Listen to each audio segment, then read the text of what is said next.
السلام عليكم ورحمة الله وبركاته. ازيكم يا حبايبي؟ اخباركم ايه؟ يا رب تكونوا بخير وصحة وسعادة دايما كده يا رب. وكل سنة وانتم طيبين بمناسبة الإسراء والمعراج. وربنا يبلغنا رمضان ان شاء الله عن قريب. لا فاقدين ولا مفقودين. النهاردة بقى انا جاية اقدم لكم وصفة جميلة قوي ومحببة للكبار والصغيرين، وهو البرجر البيتي. وصفة جميلة قوي وان شاء الله تعجبكم كده وتقولوا لي ايه رأيكم في الكومنتات. وموفرة، يعني احنا بنشتريها من ماكدونالدز او من المطاعم، بتكون غالية قوي، لكن احنا هنعملها في البيت احسن واوفر. وان شاء الله تعجبكم الوصفة كده. ويلا بقى نسمي الله ونبدأ الطريقة. بسم الله الرحمن الرحيم. ده كيلو لحمة مفرومة. طبعا لازم يكون فيه دهون زي ما انتم شايفين كده. ودي توابل البرجر: كزبرة، معلقة ملح، توم باودر على بصل باودر، شوية فلفل، بيضة، بصل مفروم او بصلة كبيرة مفرومة يعني. ودي كمان معلقتين نشا ومهمين جدا وهقول لكم ليه.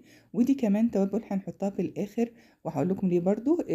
ديت توم باودر على بصل باودر، كزبرة، فلفل، 7 بهارات، دي ده كمون، دي بابريكا. طبعا انتوا اللي عايزين تستغنوا عنه براحتكم. ونسيت اقول لكم في طبعا توابل البرجر اللي انا وريتها لكم دي اخر حاجه. دلوقتي اول حاجه انا هجيبها اللي هي التوابل اللي انا قلت لكم عليها في الاول واحطها على اللحمه المفرومه كده. وكل ما تحطي حاجه لازم تقلبيها كويس قوي علشان يطلع معاكي كده اللحمه متجانسه ومتماسكه مع بعضها، وتاخد الطعم بتاع التوابل. لازم التقليب كويس زي ما انت شايفه كده. تمام. بعد كده الخطوة التانية هتحطي البصلة المفرومة الكبيرة او بصلتين وسط يعني، بس اهم حاجة تكوني فرماهم في الكبة زي ما انت شايفة كده. وطبعا لازم تصفي المية من عليها كويس قوي.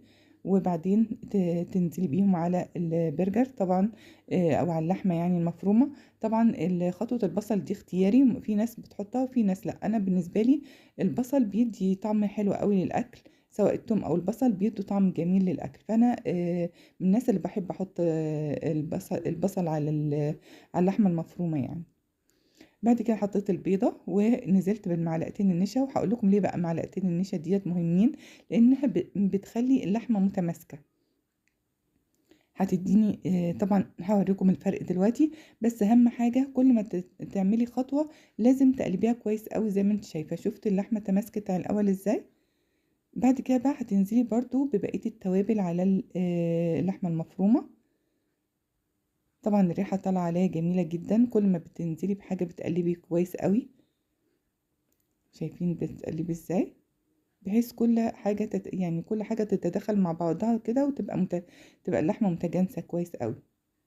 بعد ما انا قلبتها كويس قوي كده، شايفين لازم تتقلب كويس جدا عشان التوابل تختلط مع اللحمة. بعد كده بقى هجيب الكبة بتاعت الخلاط، ودي خطوة مهمة قوي. في ناس بتعملها برضو يعني كده بتاخد على طول بتعمل، بس يعني بتعملها على طول من غير الكبة. ولكن بصراحة الكبة بتخليها متماسكة، وهوريكم الفرق دلوقتي بين ما هي قبل ما تتعمل في الكبة وبعد ما تتعمل. شفتوا انا هعمل جزء اهوت وهوريه لكم. بتضربيها بس ايه ضربة واحدة بس زي ما شفتوا كده. شفتوا بقى متماسكة ازاي؟ شايفين؟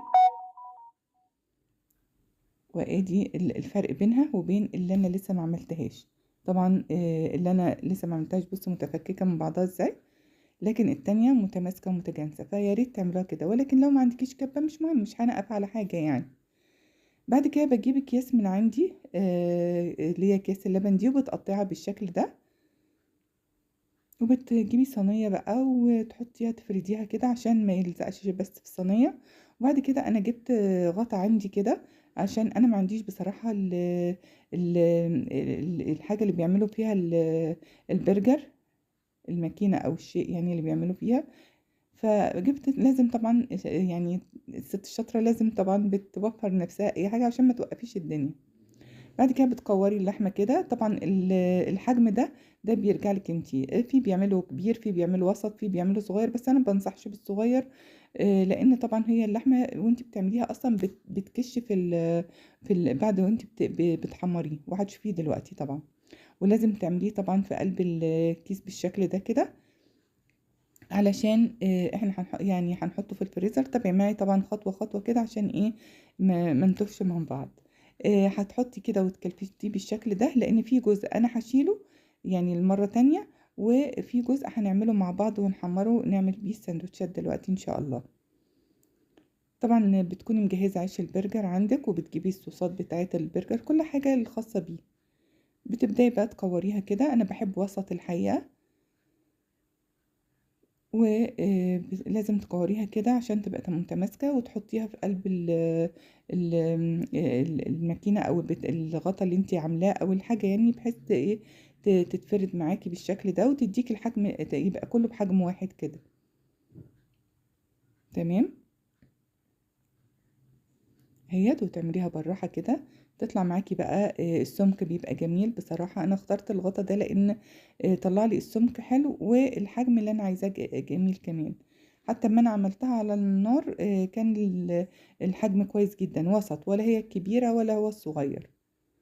بعد كده زي ما انت شايفة كده، لازم انت بتعمليها في الكيس كده، وبتروحي جاية مكلفتها بيها بالشكل ده، علشان زي ما قلت لك كده هنشيلها دلوقتي. وهقول لك ليه طبعا انت بتعمليها كده. احنا طبعا قلت لكم هشيل جزء وهعمل جزء دلوقتي، وهقول لك ليه انت بتعمليه في الكيس بالشكل ده.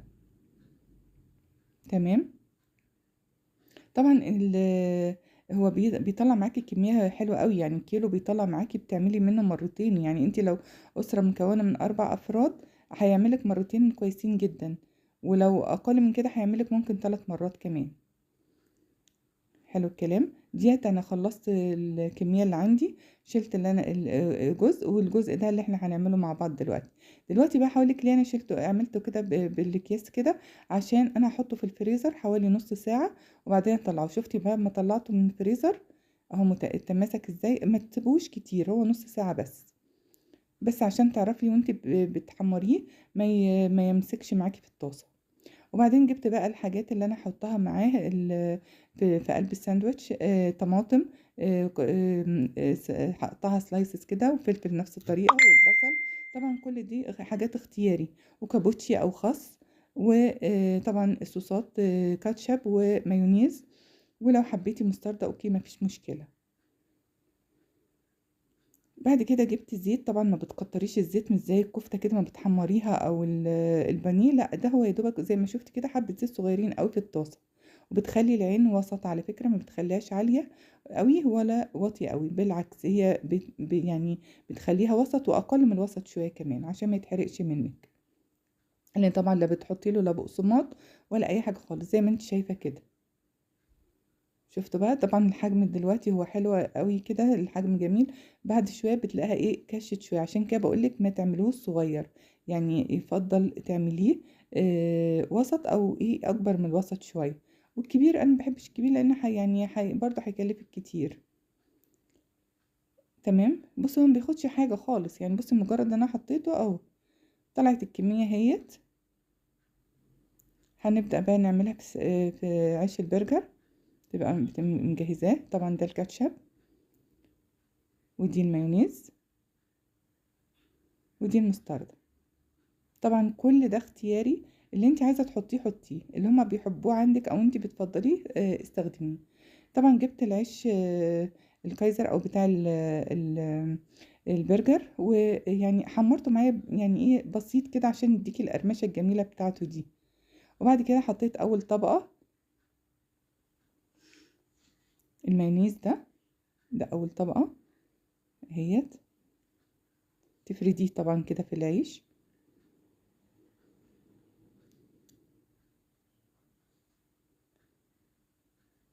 وبعد كده طبعا حكاية ان انتي تسستمي بقى مع نفسك كده، اللي عايزة تحطيه الاول براحتك خالص. يعني انا مثلا حطيت الاول المايونيز، وبعدين حطيت الكاتشب، وبعدين حطيت البصل وطماطم فوقها حتة او البرجر كده، قطعة البرجر والطماطم. طبعا يعني ايه انتي بقى براحتك تحطي ده الاول ده الاول، دي اختيارك انتي. انا طبعا اللي انا عملته بالنسبه لي. طبعا اول واحد انا ما حطيتش عليه ما حطيتش عليه مستردة، لان انا عندي في بيحبوا المستردة، وفي ما بياكلهاش. ودي التاني اهوت. برضو هبدأ بالمايونيز. احنا كلنا هنا بصراحة بنعشق المايونيز والكاتشب.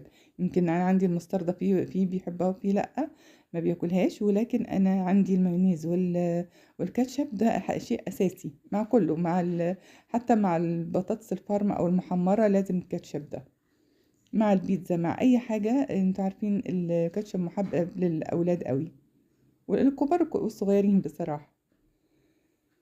ده بقى انا حطيت عليه مستردة اهوت.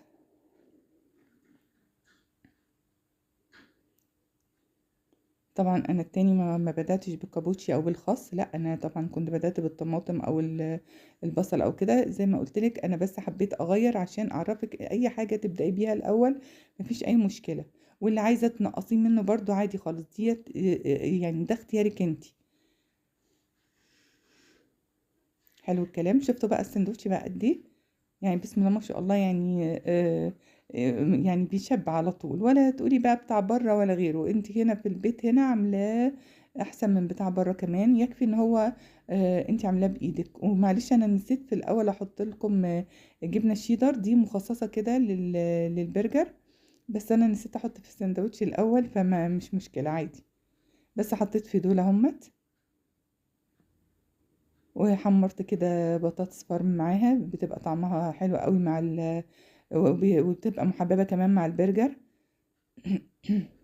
يا رب تكون عجبتكم الوصفة كده. وطبعا انا عملت بقية السندوتشات بقى انا بس انا حبيت اعمل معاكم اتنين كده جربتهم معاكم. ويا رب تكون عجبتكم الوصفة، وتقولوا لي ايه رأيكم في الكومنتات، وتجربوها كده وان شاء الله تعجبكم، وتعملوها لاولادكم دايما كده. وان شاء الله احنا مع بعض، واي وصفة انتوا حابين اعملها لكم، يا ريت تكتبوا لي في الكومنتات، واحنا نعملها مع بعض بإذن الله. و... وإن شاء الله يعني تكون عجبكم كده البرجر. وأترككم في رعاية الله وحفظه، والسلام عليكم ورحمة الله وبركاته.